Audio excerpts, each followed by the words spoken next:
Hello guys! Hello guys! Hello Pinoy Mommies, this is Dr. Pedro Mom. And this is my son, Aster Given. So, sinama ko siya kasi gusto din niya magluto, sumali. Okay, so hinayaan ko na. Marami na nagre-request nito kung ano daw yung pwedeng ipakain kay baby. So, mga puree ang lagi kong sagot dyan. So, ngayon, pag-uusapan natin kung paano ba gumawa ng puree. And ang ginawa ko dito, nagtingin-tingin ako ng mga available pagkain. At ito nga, meron tayong banana. So, gagawa tayong banana puree. Apple puree, tsaka yung isang available nito ay yung mangga. So, lagi ko sinasabi, mag-add lang kayo ng breast milk, tsaka yung formula milk. So, paano natin gagawin? So, tumutok lang kayo at pagtsagahan nyo na itong tatlong ingredient na to. Tapos, pwede nyo nang gawin sa ibang mga pagkain ni baby.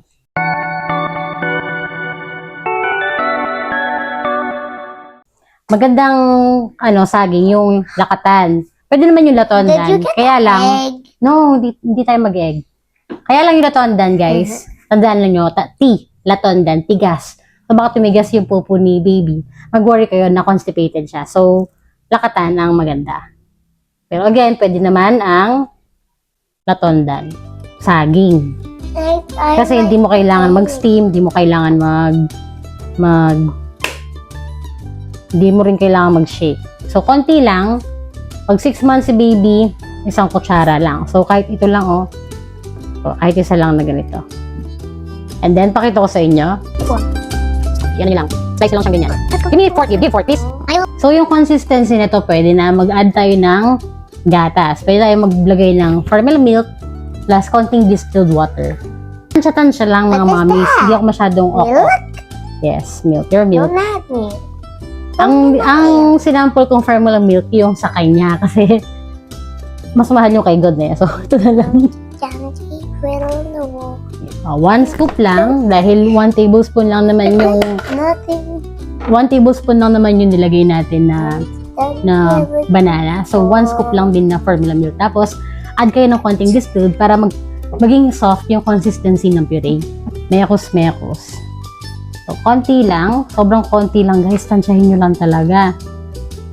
Kasi ito yung kakainin. Walang salt, walang sugar. Only the fruit, the milk, and konting distilled water. Parang naparami yata yung yung water ko. Kapag naparami na ganito, pero pwede pa naman din kakain kay baby. That's yucky for me. Because you're 4 years old already, it's not for you. But if you want to taste it, you can taste it. I don't like to taste it. It's yuck. When you were a baby, this is also your first food. Banana puree, you like this very much. You don't remember that, of course. Pinagawa kong consistency, pero pwede nyo pa po itong palaputin. Yan. Medyo napadami lang yung distilled water ko. Pwede nyo rin siyang i-shake. And the most important po mga mommies, bago nyo ipakain kay baby, kailangan tikman po ninyo. Okay? Using your own spoon. So ako titikman ko na siya. Kailangan may tiwala po kayo sa lasa niya at saka sa seguridad or quality ng ginawa niyong puree. Kasi baka magtaka kayo, pangit pala yung lasa, tapos ibibigay niyo kay baby, then iluluwa niya. Talagang iluluwa niya yan kung hindi approve sa lasa po ninyo. Kasi magkapareho lang po kayo ng taste bud. So, kung gusto po ninyo, dapat gusto din ni baby. At kung ayaw nyo, ayaw din niya ni baby.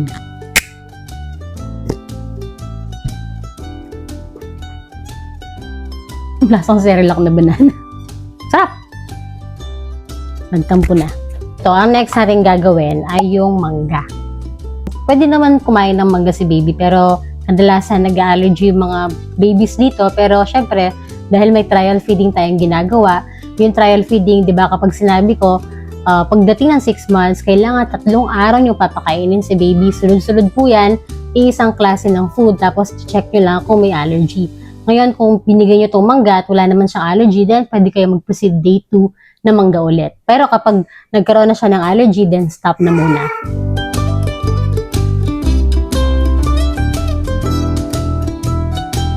Mas okay na breast milk na lang para talagang matabang. O ito, gusto na niya. You remove your mic. Pinagilitan ko kasi siya kasi ang ingay niya dito. Nagtampo siya. So, sabi ko nga, di ba, kahit isang tablespoon lang yung bibigay nyo sa isang 6 months, pwede na ito. So, pwede nyo ipakain kay baby ito. Di ba, napakasimple lang ng puree. Pwede nyo din siyang i-shake para sobrang soft ng consistency. So, para malusaw yung kanyang mga pulp, yung mga laman ng mangga, pwede nyo pang i-shake yan. So, huwag na mag-blender. Pwede naman.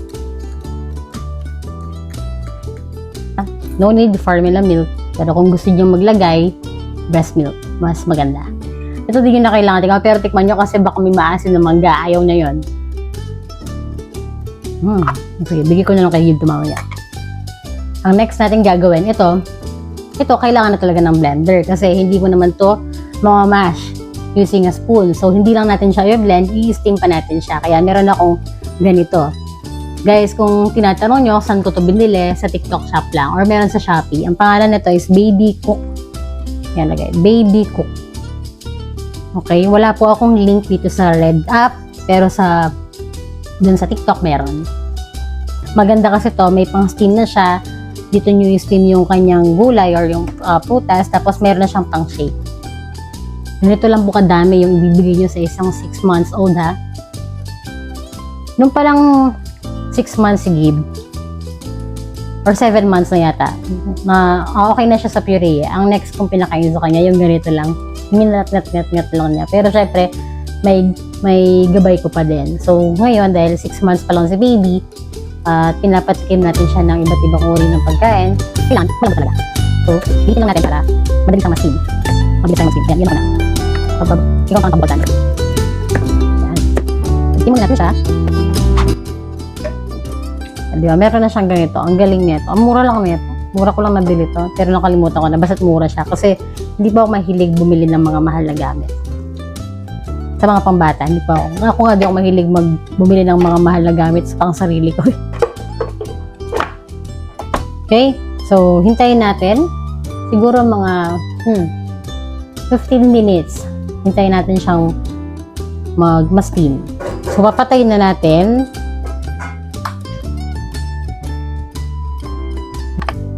Pagkagamit ko ng ganito. So, pag 7 months na si baby, pwede na niya itong ngat-ngatin kasi steam na. Pero dahil 6 months pa lang, dapat i-puree talaga siya. So, gagamit talaga kayo ng blender. Wala tayong dadagdag, walang sugar, walang salt. Hindi na rin kailangan lagyan ng formula, pero pwede naman. Yung pala mga iba, mommies, ang ginagawa nila, gumagawa na sila for 3 days. So, good for 3 days. So, dinadamihan na nila. So, isang kalahating ganito. Pero for the sake of this content, kaya gumawa lang ako ng pang isang araw or yung pang isang upuan lang ni baby. Kaya makikita nyo, parang hirap na hirap tong blender na to na i-blend yung food.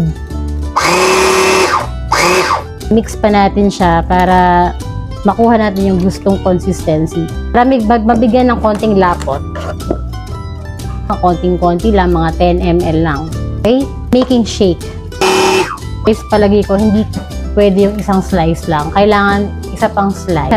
Hindi siya katulad ng ibang fruits na pwedeng pang isang araw lang ito kailangan gumawa kayo ng madamihan. Tapos, yung iba, nire-ref na lang nila. Kailangan freezer, no? Para kahit ilang days siya sa freezer, pwede na lang siyang ito. Tapos, ipapakain nyo kay baby. So, meron naman nabibili sa mga online yung mga paglalagyan. Pero, di na ako naging maarte sa mga ganun. Kung ano na lang available sa bahay. Steam ko na. So, lalagyan na natin ulit. Ayan. Ganyan yung consistency na gusto natin sa baby. Malambot.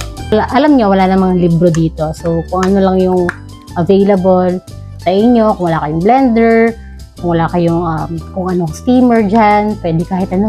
Maging resourceful po kayo sa pagpapakain kay baby. Ang mahalaga, ma-establish natin yung kanyang first solid food, matikman niya yung iba't ibang uri ng pagkain, at huwag yung Cerelac lang ha. Na vlog ko na po ito, yung thumbnail ko dyan, huwag Cerelac lang, at diniscuss ko doon kung bakit hindi pwedeng Cerelac lang. Hindi ko sinabi na huwag Cerelac, ang hindi ko sinabi huwag Cerelac lang. So, kailangan mong tikman ito, mommy. Hey, don't eat that. That's for Ganyan. It's for Gan is 3 years old now, so wala na pong titikim na to, kami lang. Oh, try it. Yeah. So, yung mga iba't ibang puree food na pwede niyang gawin, pwede nga, may sweet potato kami doon, pwede ko rin siyang gawin. Can you make apple juice? Hanggang. Okay, I'll make you apple juice, okay. And then, ano pa, yung mga avocado yan, paborito ko yung avocado as for solid food ng isang bata kasi very nutritious. Tapos wala pa siyang lasa. Pero pag binigyan niyo ng formula milk or yung breast milk, yun, magiging palatable na siya. Pero hindi importante yung pagiging palatable dahil magiging picky eater si baby. Ang importante, masustansya siya. So, sana may natutunan po kayo sa vlog nito. At yun na nga, gagawin ko na ng apple juice ang aking anak dahil may natira pa akong mansanas. Bye!